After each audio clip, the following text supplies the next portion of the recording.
Ọlọ́run. Àbọ̀ ọ̀nàrẹ́bù gan Chelsea ni. Wọ́n ròyìn pé wọ́n pe bàbá Fóde. Bàbá láwọn ò lọ, wọ́n nẹ Chelsea. Àbọ̀ ọ̀nàrẹ́bù.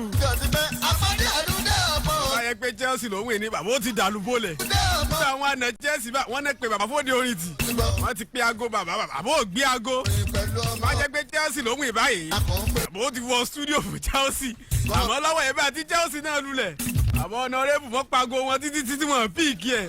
Taye Currency bàbá ọ̀nàrẹ́bù. Of Chelsea for life wọ́n làwọn ò lè sọ̀rọ̀ dáadáa pé Chelsea for life bẹ́ẹ̀ bẹ́ẹ̀. Bàbá ọ̀nàrẹ́bù Taye Currency wọ́n lọ́wọ́ sàánú àwọn Chelsea báyìí. Yes ìlú wà ń bẹ́ẹ̀. Tẹ́ ti gbáradì ẹ̀ mọ́ gbáradì ẹ̀yọ́ ọmọ pẹ́ wọlé. Gbogbo ẹ̀yin tí a nígboro Ìbàdàn. Ẹ̀yin tí a nígboro ìpínlẹ̀ Ọ̀yọ́. Ẹ̀yin tí a káàkiri àgbà ńlá yá tún ti dé o. Àtún ti débi ìṣe wa lọ́sàn-án tèní. Currency. Àkókò ló nílùú Mr. Dada lélẹ́gbẹ̀ẹ́ o. Orin wa bẹ̀rẹ̀.